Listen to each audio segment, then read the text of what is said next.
update time.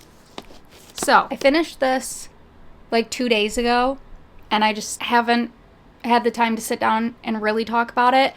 But I typically really don't like rating novellas, but this would get somewhere between like a 4 and a 4.5 if I was going to rate it. I really enjoyed this so much. It was so cute. I loved being back in this world with all these characters. I do, however, kind of wish that we got a little bit more of a mix between the characters. I feel like this really focused on Tella. I really wish we would have got more like Scarlet in this. Not necessarily... Let me reword that. I wish we would have got more of a balance between Scarlet and Tella. I feel like this focused a lot more on Tella, and I liked that. It was still really cute. I really liked the whole like short plot that they did with it, the little game that they made it. It was super enjoyable. I love this edition so much. The pictures just really added to the story. I'm hoping with the way that this ended, we get like another short little novella, because with the way that it ended, easily could make another one. I don't have too much to say about it. I just really enjoyed it. If you loved Caraval, highly recommend picking this up. I think that it would be better in the winter because this is like a wintry holiday story. I mean, you can really just tell by the colors and the design on it. It is very much so centered around winter holidays. And since then, I have started Of Dreams and Shadows by Jessica Sundin. This is part of the Aldspell cycle. I don't know how many books are going to be in this, but this one definitely is hardcore Irish themed. Like, the main male character in here has a very strong Irish accent, which it has taken me some getting used to reading that, because I really think this is like the first book that I've read where they really talk like them, and I'm not used to that. So sometimes when the main character is having his dialogue, it kind of takes me a second for my brain to try and decipher fully what he's saying. But overall, it is enjoyable so far.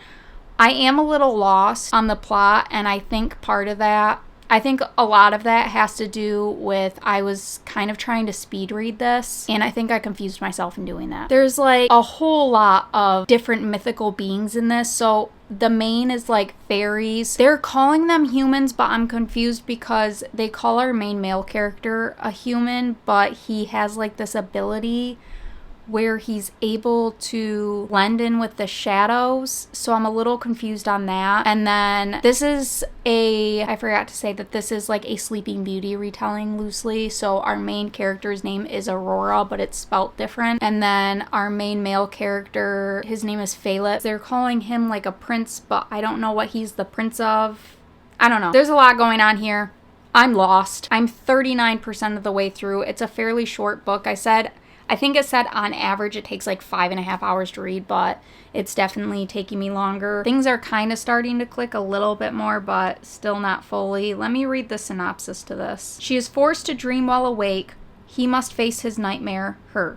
Princess Aurora Rosen is stuck in a beautiful dream, except she hasn't slept since she was a small child, and to do so now may end her life. For years, Aurora has lived under a spell to see sunny illusions of beauty and contentment, a programmed glamour to blind her from seeing how her mother's cruelty and magic are amplified only when Aurora is awake. But when Philip McKinley, a shadow walker and surviving heir of Fairy, helps a rebel sect of Fae kidnap her, Aurora's true magic is set free, an ability to weave new realities while dreaming, a powerful magic that could stop her mother's vowed revenge to annihilate Philip's throne and destroy the kingdom of Aldspell. Quickly, the world around Aurora unspools into fraying threads of danger and deception, a position that forces her to trust only herself, not the fairies who are using her as a pawn in their war against her mother, not the handsome prince who also fears her, the young woman connected to his very nightmare. And she knows what she must do to save her people, sleep, even if it kills her. And so this is a YA Fae fantasy spin on the romantic tale of Sleeping Beauty, blending fairy magic and pagan ritual with an industrial revolution meets medieval elven fairy tale inspired setting and sprinkled with high-tech dystopian touches. So it is a standalone and a connected series of shared worlds, and the books can be read in any order regardless of numbering. It says it's guaranteed to please readers who love angsty boys with awesome hair enemies to lovers, medium burn romances, fated mates, grumpy sunshine, he falls first, Scottish-inspired princess, found family, twisted fairy tales with historical dystopian feels, grumpy ravens, and sassy owls. That explained things a lot better than how I was explaining it. Anyway, even after reading that synopsis, I'm still lost. I'm not afraid to admit it. After this, I really don't know what I want to read, which is a problem because, yeah. This one I got, I think last year on one of the like Stuff Your Kindle days, but I think it's Kindle Unlimited also.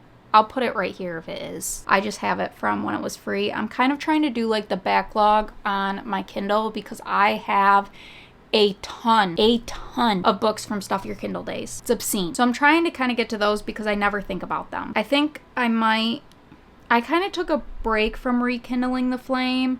It's not that I'm not enjoying it. It's just not what I want to read right now. And I feel bad because I got that as an art and I should have already done my review, but I just cannot get myself immersed with that world. I'm just not feeling contemporary romances right now. I don't know. I kind of really want to read like a mystery or a thriller too. I should probably finish the book I'm reading first before I decide. Once I finish this, I shall update you again and we'll talk about which book I'm going to pick next. Okay, so a little bit of an update. I finished Of Dreams and Shadows. I think that's what it's called. I'm gonna give that a flat 3 stars. I didn't necessarily dislike it. I just didn't overly love it. Again, this could be just from me kind of trying to read faster than I normally did, so I just wasn't picking up on things, but I felt like the plot was kind of confusing to follow along. Because it's kind of a shorter book, it's also kind of hard to get used to the characters because there are a lot of characters. Like, you're mainly following Aurora and Violet, but you also have like 3 or 4 other characters that they talk about pretty often, and also there's like 2 familiars that you, like a raven and an owl, that they talk about, and then they also like here and there mention other royals, and there's just a lot of small things going on that kind of gets confusing, and I don't know, it's just, I found it kind of hard to follow along and really understand the way that like the magic system and just the way that the world works. So for that, I kind of like, I found myself almost DNFing at like the 60 or 65% mark because I was just still kind of lost. I probably should have just went back and read a little bit slower, but I just really didn't want to do that either. But overall, I do like the take on the Sleeping Beauty retelling.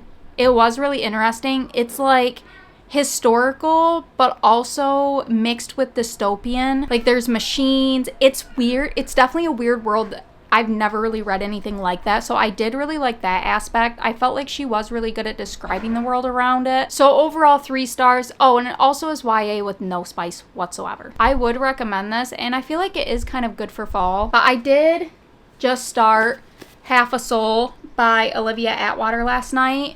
I am rewatching Bridgerton for the 3rd time. So I finished that other one like 2 days ago, and I did start The Only One Left by Riley Sager, and I got like 40 pages in, and last night I just decided that I wanted to read Half a Soul instead because I really wanted a book with Bridgerton vibes, but I didn't want to read Bridgerton. So I did pick this up. I'm not far at all, because I decided to pick this up at like 10 o'clock at night, and I am on page 12. I am reading this. I got a ebook copy from my library, so I have been reading this on my Kindle. I really love how floppy this is, and I do like the paperback, but the wording's kind of small, so I've been reading on that. But yeah, I'm not super far into that, but it is interesting. Ever since she was cursed by a fairy, Theodora Eddings has had no sense of fear or embarrassment, an unfortunate condition that leaves her prone to accidental scandal. Dora hopes to be a quiet, sensible wallflower during the London season, but when Elias Wilder, the handsome, peculiar, and utterly ill-mannered Lord Sorcier, anyway, discovers her condition, she is instead drawn into dangerous fairy affairs. If her reputation can survive both her curse and her sudden connection with the least liked man in all high society, then she and her family may yet reclaim their normal place in the world. But the longer Dora spends with Elias, the more she begins to suspect that one may indeed fall in love even with only half a soul. So far, I am enjoying this. It's very interesting. So it's basically Bridgerton, but with a fairy realm mixed into it. In the prologue, She is a little girl. I believe she was 8 years old when this started. She is living with her aunt, but she sneaks to go out into the woods to climb some trees, where she runs into a fae, and he says that her mom promised her firstborn child to him. And he's like trying to steal her, and her cousin comes and stabs him with a pair of iron scissors. Anyway, so instead of taking all of her, he ends up only taking half of her soul and promising that he's going to come back for the rest of her. So now she's left with only like a dulled sense of emotions. She just doesn't like feel what a normal person should feel. And then in the first chapter, it is now fast forward to her when she's almost 20 years old. And so she is now at the teetering age of being considered a spinster in the London society, which is basically just like no suitable suitor would want to marry somebody of her age. They're looking for girls who are younger. So yeah, so far I'm enjoying it. I want to get back to reading this. I know I probably won't get too much read today, and tomorrow I do get, hopefully, fingers crossed, it says it's going to be here tomorrow. I did pre-order the Kindle Color Soft. We'll end up seeing how I end up liking that one. I don't know. I'm still torn. Like, I don't like the price point of the Kindle Color Soft at all. I think it is an obscene price. And that's the thing that I don't like about Amazon. Like, I don't need the wireless charging. I don't need the auto adjusting light. But they force you to have those on there instead of doing what they did with the Kindle, where it's like you can get the Kindle Paperwhite or you can get the Kindle Paperwhite signature. They didn't do that with the Color Soft. They forced you to have those, and then they charge a higher price because they know they can. Also, I wanted buttons. Also, this is my struggle. We'll see. I'm going to test it out. I'm going to see how I like it. I know that it's an unnecessary purchase and it's consumerism at its best. But I can see I do like coloring, like highlighting in color. I have like a key, and I do want to see the covers in color. Is that worth the price point upgrade? No, but I did sell my other e-readers to pay for it. So I mean, anyway, I'm done with my rant. I'm gonna go read Half a Soul and get as far as I can before trick-or-treating today. Okay, update time. I'm really enjoying this. I am 51% of the way through. It's not quite what I expected, but honestly, I don't know if I should really even say that because I don't know what I was really expecting going into this, but it's not disappointing at all. I really like our main character. Dora is just like the epitome of what I feel anytime I'm in any type of social event, of just like not really knowing how to respond. And I really am enjoying her and, is it Elias or Elias? I keep calling him Elias, so that's what I'm going to call him now. Don't know if that's right. But I love their banter, very much so. And their banter's starting to pick up a lot more now that we're at the 50% mark, and I'm really enjoying that. I don't know. I don't really remember. Like, I remember reading the synopsis to this, but I don't remember if there's really much romance in this. I don't fully remember, like, what I'm supposed to be expecting in this, and I'm happy about that because I don't know if there is, like, a romance, like a subplot of romance in here. I'm kind of hoping that there is because I really like those two together. Every time they're in any type of scene talking, I love it. I absolutely love it. Her cousin, I don't know about her. I really liked her in the beginning and I really don't know anymore. Like, the things she says are just not vibing with her very much. And I think maybe that's the point. I can't wait to see where this goes. I want to read a couple of the quotes. They may make absolutely no sense. This one, I was just like, yes. This was the beginning of where this book, I was like, yes, I am enjoying where this book is going. He says, in the meantime, do at least try to keep all your clothing on, Miss Eddings. I liked this quote a lot. It says, but sometimes when you cannot force the world to come to its senses, you must settle only for wiping away some of the small evils in front of you. This one was cute too. Miss Eddings, have you plans to attend any more balls? I normally avoid them, but I shall endeavor to make my way to at least one if you will promise me a dance.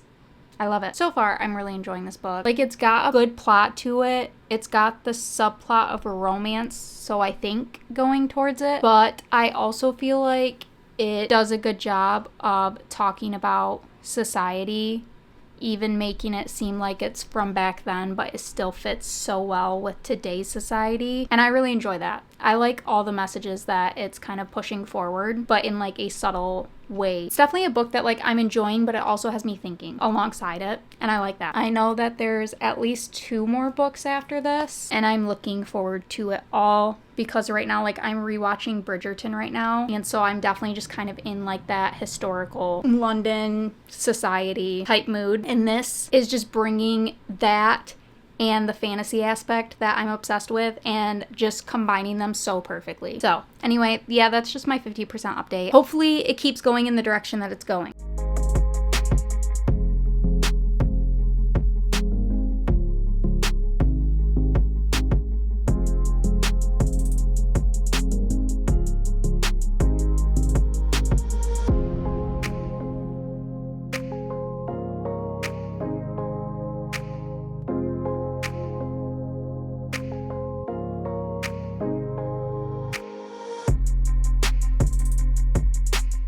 Okay, so I just finished Half a Soul, and I am going to rate this a 4.5. I really, really, really enjoyed this story. I loved all the characters.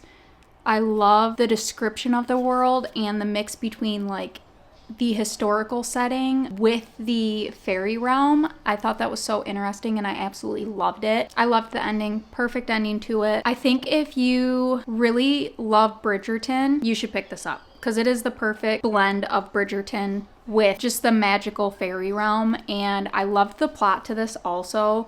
It was super interesting. There were quite a few parts where I just really didn't see it going the way that it did, and I can't wait to continue on to this. I don't remember what the next one's called, but that follows different characters, so I think these are all interconnected standalones. But yeah, this was so good.